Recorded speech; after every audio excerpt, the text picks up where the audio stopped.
What's going on, Dolphins? It is your boy Dillon, and I'm here to do my 2016 draft breakdown. It is the Under the Microscope 2016 draft, and let's go ahead and just jump right into it. Because, like I said, I did my big video, going through each one, going through all of them collectively and giving grades. I will show you the grades that I gave these. I'll just pull it up really quick. Just to remind you, but let's go ahead and start this and let's actually start diving into it. So first off, we'll start with Laramie Tunzel, the 2016 first round pick, and let's take a look at how he's done so far. This is just, this is a little bit, unfortunately, let me just go ahead and say this right now, that unfortunately I don't have access and a subscription to Pro Football Focus or whatever, so I can't get PFF grades. So but this is Pro Football Reference, and this is just gonna go and show you I'm gonna show you their stats, if they're still with the team, etc., where they are and whatnot. So I'm gonna give you the best breakdown that I can. So obviously when it comes to offensive lineman, it's a little bit different, but we know the kind of caliber player that Laramie Tunzel is. He's a great player. He's a Pro Bowl, All-Pro kind of left tackle. So anyway, let's go ahead and take a look at it though. So obviously, he started off his first 3 years with us. So he's had 3 years with us now, 3 years with Houston, obviously still in the league. Like I said, we know what kind of player he is. He's played in a total of 77 games, 33 for the Houston Texans, and 44 for us. He started every single one of them. Let's see, with an average or an AV of, what is the AV? Yeah, I'm not sure. And anyway, so let's continue on though. So I mean, unfortunately it doesn't really tell you, it'll tell you the number of snaps and stuff. That's the thing. So it's kind of unfortunate that with offensive linemen, they're really, I wish I could get the PFF grades. Wish I could get that for you guys, because that certainly would help. But when it comes to Laramie Tunzel, obviously first round pick, he dropped down to us because of the gas mask thing. They were smart enough to take him after he fell into our lap. And obviously the Texans right now are not very good, but that's certainly not because of Tunzel. And he's still, although I think he's been a bit hurt as of late. So, I think he's battled some injuries this year or whatever. But anyway, point is though, is Laramie Tunzel is, he's a Pro Bowler, All-Pro kind of player. And, certainly I think that when it comes to the player, now I gave for my draft grade, I'll pop over to that really quick so you can see that. 2016, my draft grade, I think he's an A overall, because I think he earns his draft status. He is that level of player, especially for, a blindside quarterback, right? A blindside tackle, so a right-handed quarterback.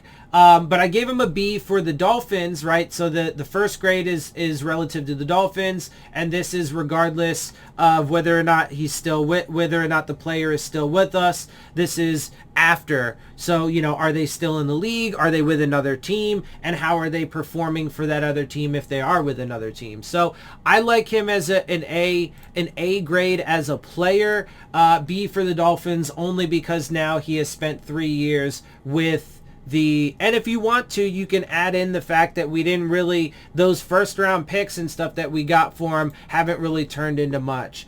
Anyway, so now we're going to move on though, because unfortunately, like I said, I don't have PFF grades, so I wish I did, and I wish I could, show you what his pass blocking is and stuff. Unfortunately, that's really the way to tell for, offensive linemen. The rest of these players, aside from offensive linemen, I'll actually be able to give you stats. So we're going to move to Xavier Howard next, but that's really the way to figure it out for offensive linemen is, you know, see what their pass block win rate is, see what their run block win rate is, see what, you know, how many pressures they've given up, sacks and all that kind of stuff, right? Unfortunately, I don't have that, so, you know, it's going to lessen the quality of this evaluation by a little bit, but it is what it is, so I'll just take that on the chin. Let's go ahead and move on. So, Xavier Howard, obviously, well, we don't really care so much about 2021. We'll look at the, you know, season stats. I don't care about, you know, the individual breakdowns so much. But Xavier Howard, obviously, we know, you know, that, so in 2018 and 2020, he was selected to Pro Bowl. He was a first-team All-Pro in 2020, right? So you add that onto his resume. Obviously, he's been with the Dolphins his entire career. You know, he has said himself that he wants to retire a Dolphin. And yes, he has battled some injuries. Real quick, let me pop over to my grade for him and what I had. So draft grades. For Xavier Howard, I have an A.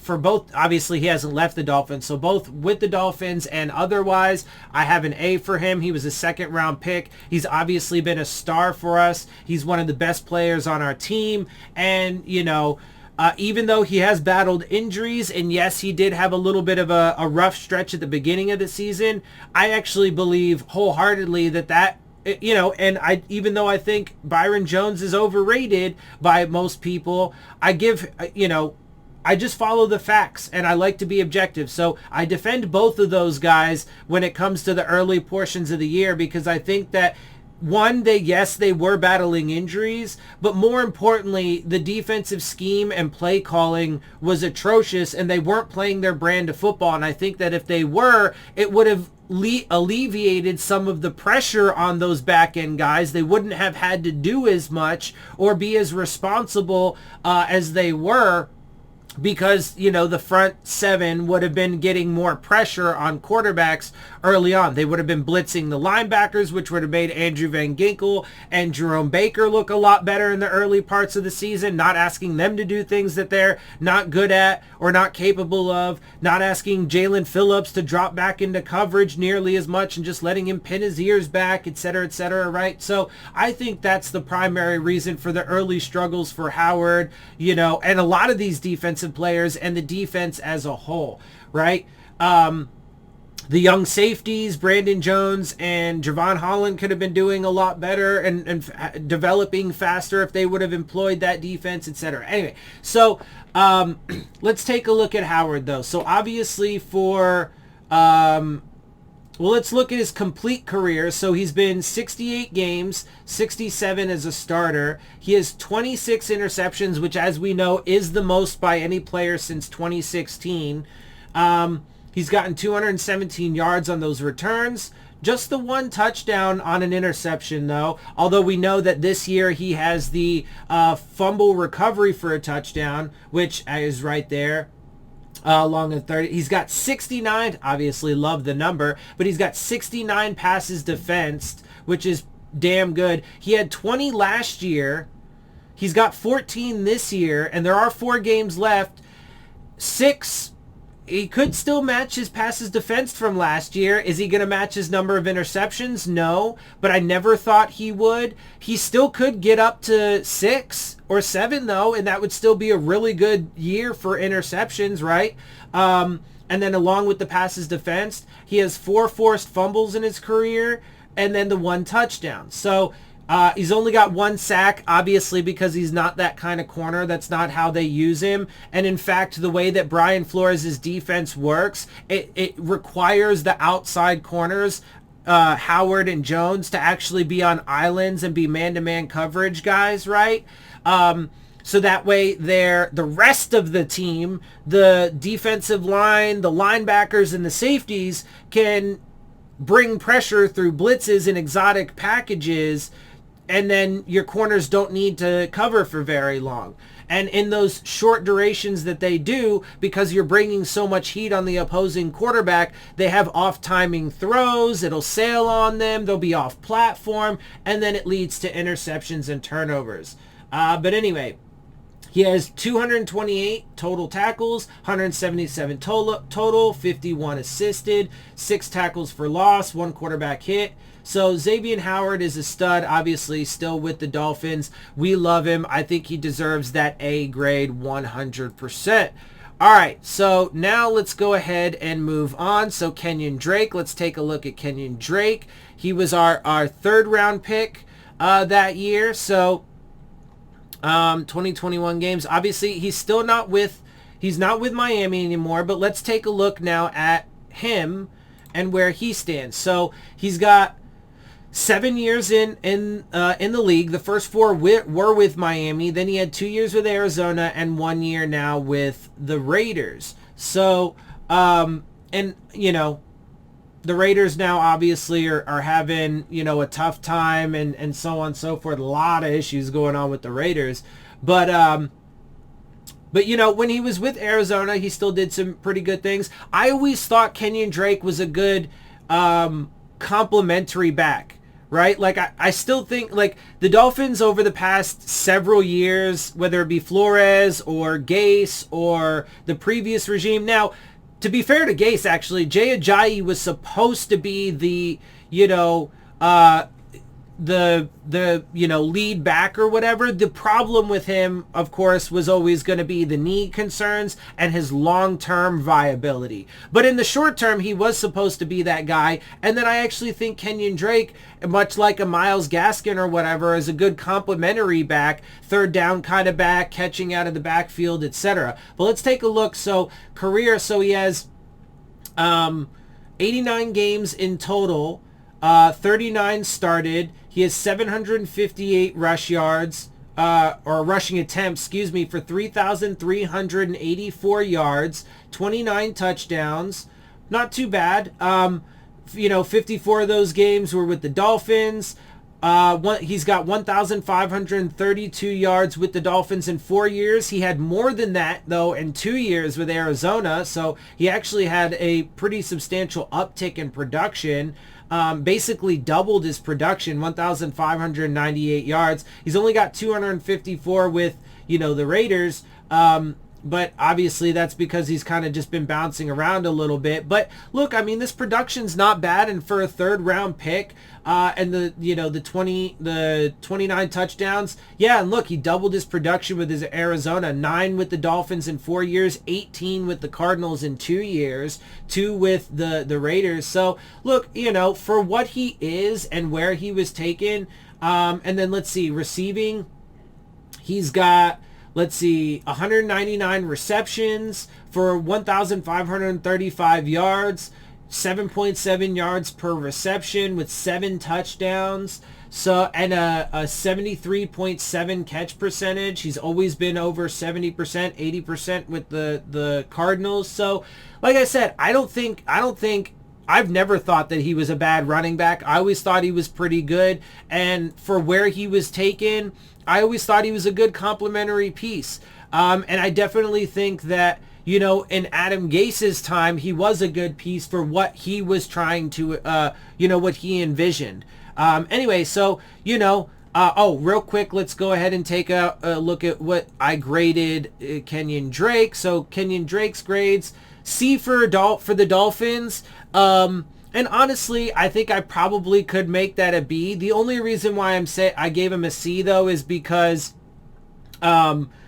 you know, well, one, he does have some limitations, right? He's not the 3 down, you know, lead back, you know, workhorse kind of back. He was taken in the 3rd round, so that is taken into account. But obviously, though, too, you know, he hasn't been with the Dolphins in a few years, and a lot of that production has come after the fact. But that's why he gets a solid B from me.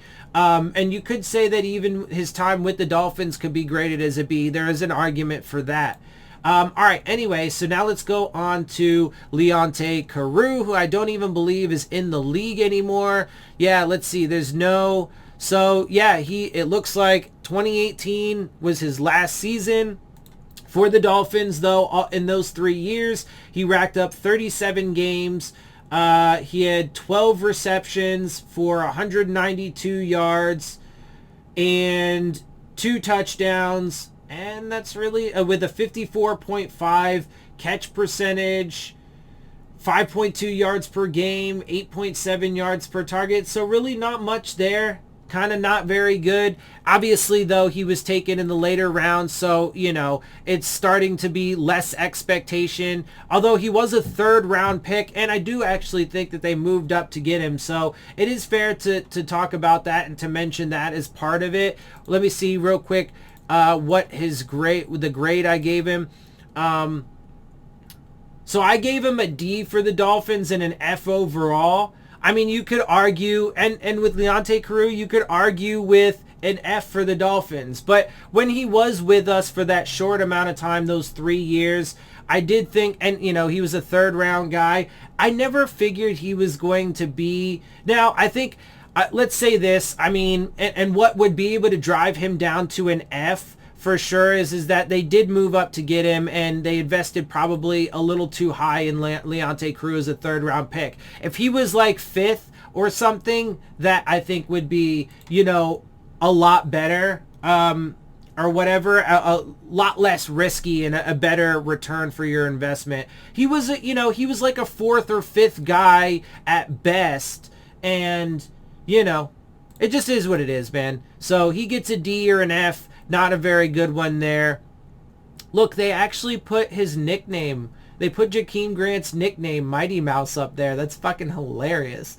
All right, anyway, you guys know, though, I always liked Jakeem Grant. Obviously, he was a 6th-round pick, and I think for the production that we got for him, it was damn good. And just real quick, let's jump over to the draft grades. So draft grades for him, I gave him a solid B and across the board, because again, he is limited as a wide receiver, and he does have some drops issues, especially early on in his career. He even had some drop issues when it came to the return game, so that's why I can't give him a complete A. But as a 6th-round pick and the kind of production, and I mean, look, did you see the game he just had for the anyway, we'll talk about that in a minute, because obviously there's a lot to go through here for him. But anyway, so Miami, he played the first 4 years. Oh no, wait, hang on, I'm sorry.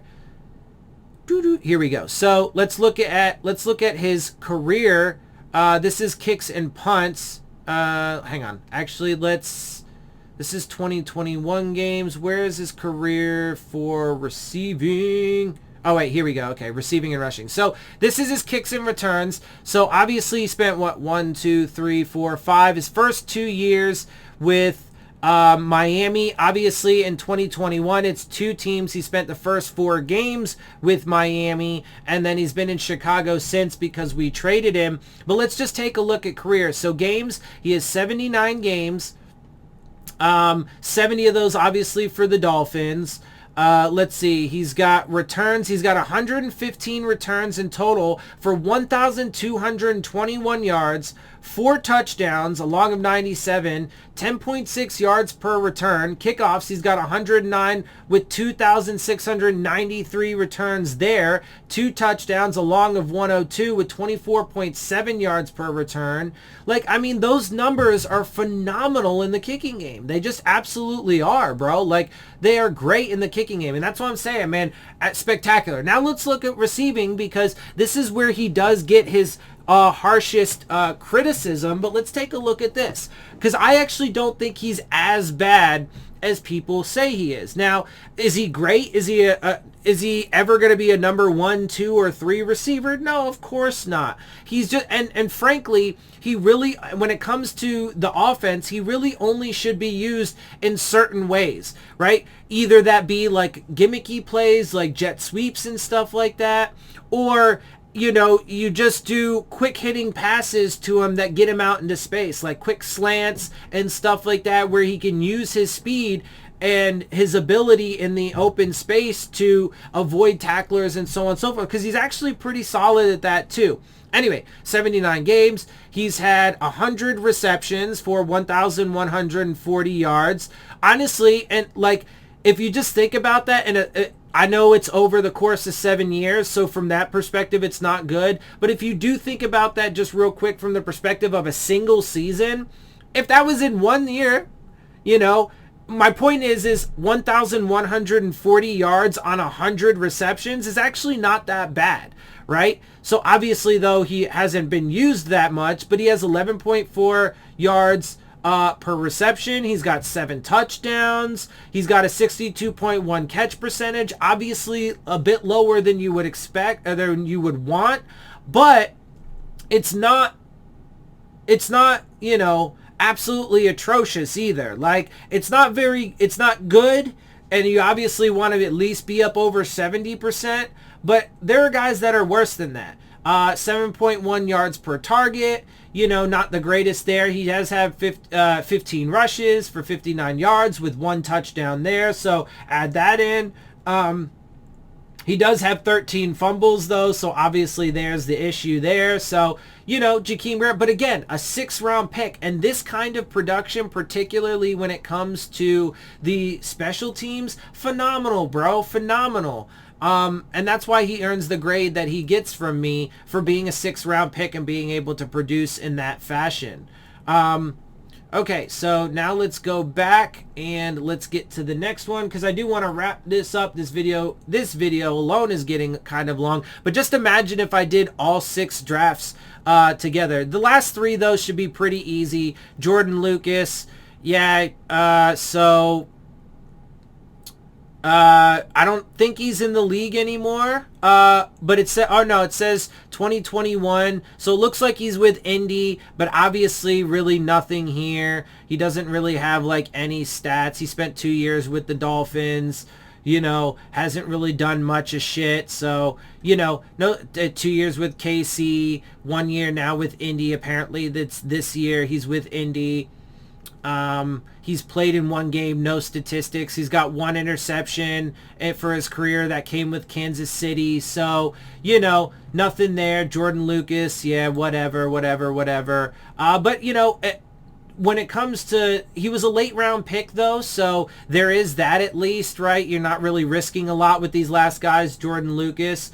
You know what? I'll do all their grades together. Brandon Doughty, I don't believe he's in the league anymore. And hasn't been, it looks like, since 2018 when we look at these transactions. Cardinals were the last to have him, it looks like, in 2018. They cut him, and it doesn't look like he's been with anybody since. And then finally, Thomas Duarte, you know, with us 2016, didn't do anything for us. Let's see. I mean, we cut him in 2018.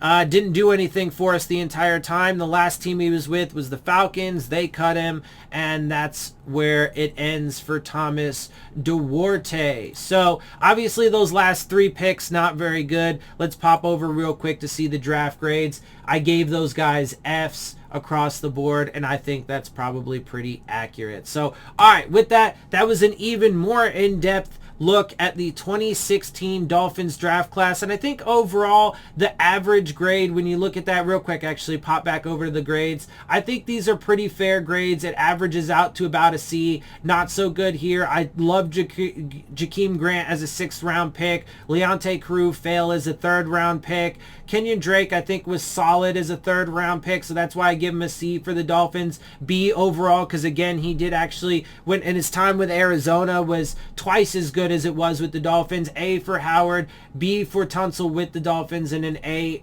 just overall, you know, regardless of with us, or whether it's been since his time in Houston. So I think those are fair grades, honestly, and I think that draft class gets a solid C when you average it all out. So that's what it is. This is my Under the Scope 2016 draft class video. I will be doing the other 5 draft classes over the next 5 weeks, so check out those videos for a more in-depth version. With that, I'm gonna get out of here. Before I do, check out the Rave On Sports App, the new fan-driven sports app for all your sports, whether it be basketball, baseball, football, college sports, whatever you like, they got it, and they are looking to enhance your game day experience with live play-by-play coverage, live chats with other fans and content creators like myself. Look for the links to that in the description box, and with that, I'm gonna get out of here. I hope you guys appreciate my perspective. If you do, make sure you hit the subscribe button, make sure you hit the like button, make sure you hit the bell if you want to get the alerts. Share my channel and videos with your friends and family. Leave your questions, comments, and concerns down in the comments section. And of course, as always, follow me on Twitter at DillonTartaro, as well as on Instagram at Dolphins_with_Dillon. And with that, I'm out. I'll see y'all soon. Fins up.